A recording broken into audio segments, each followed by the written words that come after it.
Muy buenos días a todos, espero que se encuentren muy bien el día de hoy porque vamos a tratar el tema de la costumbre mercantil en el contexto colombiano.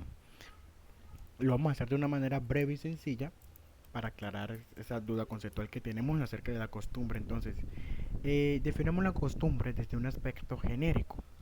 Esta se define como la manera habitual de obrar de una persona o colectividad establecida por un largo uso o adquirida por la repetición de actos constantes.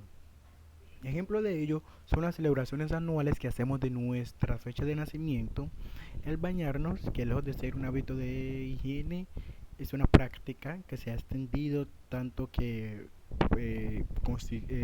es acreedora de ser costumbre, una costumbre en el ser humano. Los buenos modales o comportamientos o esas buenas conductas que debemos tener en el medio social o en la sociedad, o las prácticas o las tradiciones culturales. Todas estas dan lugar a estos ejemplos dan lugar a prácticas que un día fueron aceptadas por la sociedad y desde entonces han sido repetitivas en el tiempo, por lo tanto da lugar a categorizarse como costumbres. Y si bien tiene cierto grado de obligatoriedad. Entonces, hablando de la costumbre, ¿qué es la costumbre desde un punto de vista ahora sí objetivo para irnos metiendo en el ámbito ya de la costumbre mercantil en Colombia? La costumbre entonces es la repetición constante y uniforme de una conducta que realiza la sociedad o un determinado grupo social cuyos actos, al ser aceptados por la colectividad, se vuelve de carácter obligatorio, tal cual como lo mencionamos en estos pequeños ejemplos. Tomando la costumbre como norma jurídica, esta se configura en un principio o se configuró como acciones repetitivas, uniformes y obligatorias que imponen o impusieron una vez un modus vivendi o modo de vida y se dieron de transmisión consuetudinaria, es decir, que fueron transmitidas oralmente de generación en generación. Teóricamente se define como la forma de obrar del conjunto social que va emergiendo gradualmente sin promulgación expresa, sin órgano que la declare o ente legislativo que la constituya, que la aplique y que la defienda. Su obligatoriedad, ese carácter obligatorio se fundamenta en que tales prácticas sean aceptadas por ese grupo social. En nuestro Código de Comercio, en el artículo tercero, este hace expresa mención a la costumbre mercantil de la siguiente manera. Recita: la costumbre mercantil tendrá la misma autoridad que la ley comercial, siempre que no la contraria manifiesta o tácitamente y que los hechos constitutivos de la misma, o sea, la costumbre, sean públicos, uniformes y reiterados en el lugar donde hayan de cumplirse. ¿Qué quiere decir? Que la costumbre mercantil, ya pasamos de la costumbre, ahora vamos a hablar de la costumbre mercantil, que es en cuanto a la costumbre en el aspecto comercial, que con ya los comerciantes o empresas, para dar un pequeño así irrisorio ejemplo. La costumbre mercantil se encuentra en un nivel jerárquico igual o de autoridad igual al estatuto comercial, siempre y cuando la costumbre no contrarie los preceptos normativos de ese estatuto comercial y que las prácticas o conductas que dan origen a la costumbre sean públicas, uniformes y reiteradas en el lugar donde hayan de cumplirse.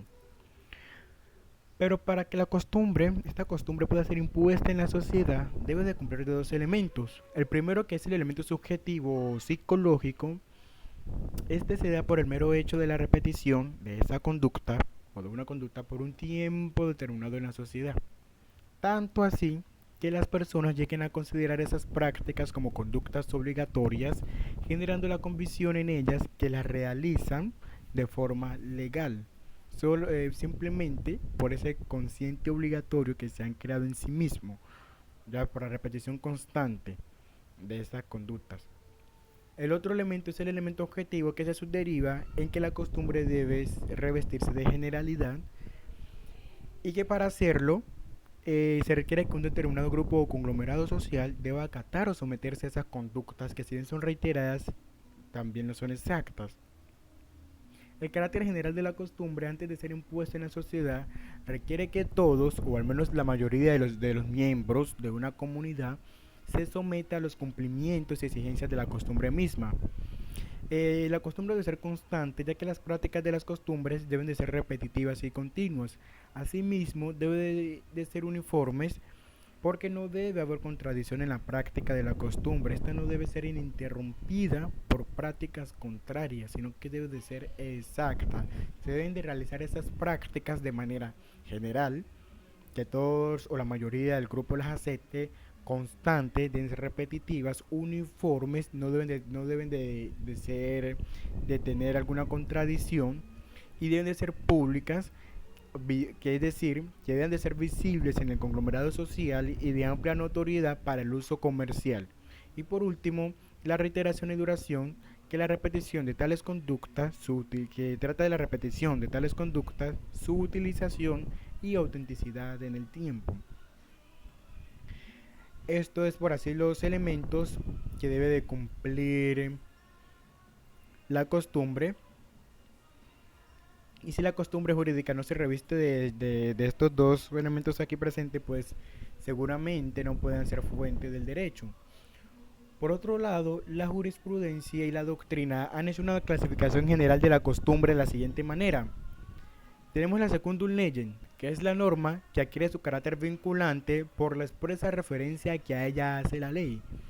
Es decir, esta es la costumbre reglada que todos practicamos o ejercemos por su carácter de fuerza al estar codificada o emitida por el legislador. Tal ejemplo puede ser los deberes de los ciudadanos que se encuentran consagrados en la ciudadanía o, por ejemplo, los códigos, algunos de los códigos tantos que regulan la conducta humana, que son las que de por sí intentamos o evitamos no incurrir o no incurrir en una infracción, pues para no conllevar una sanción o consecuencia jurídica.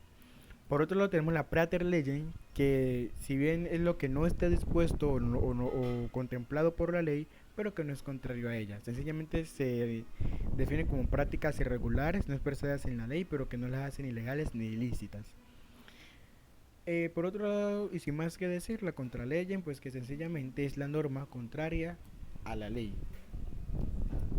Entonces, en nuestro país la costumbre ya goza de esa categoría de fuente del derecho.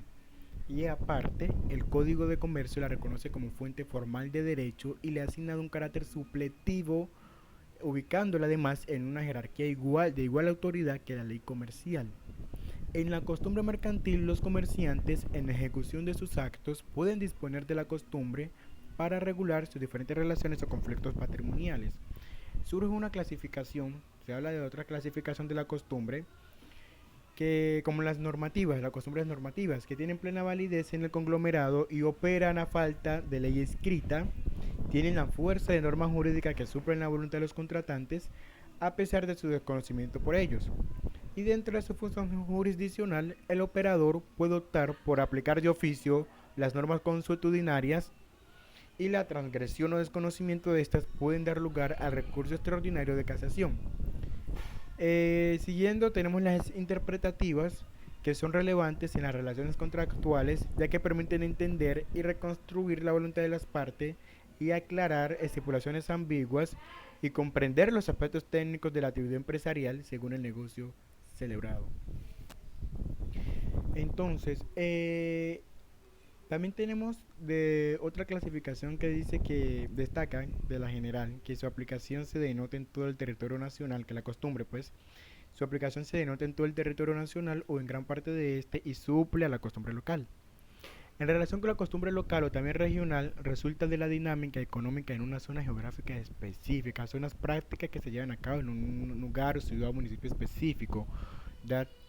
Su aplicación subordina la costumbre general por disposiciones expresas del mismo estatuto mercantil. Luego tenemos a la costumbre nacional, entendida como las locales y generales, y entendida como todas las costumbres locales y generales en el país. Y por otra parte, la costumbre extranjera, que son prácticas mercantiles de un estado diferente a Colombia, pero que se acatan en el territorio nacional. Y ya por último, la costumbre internacional, que se aplica en las relaciones jurídicas de los operadores del comercio internacional.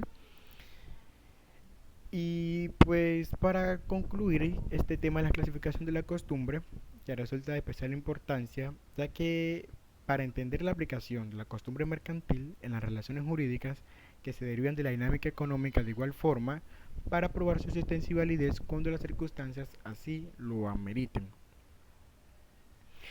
Entonces, el Código de Comercio les ha asignado una tarea a las cámaras de comercio, valga la redundancia.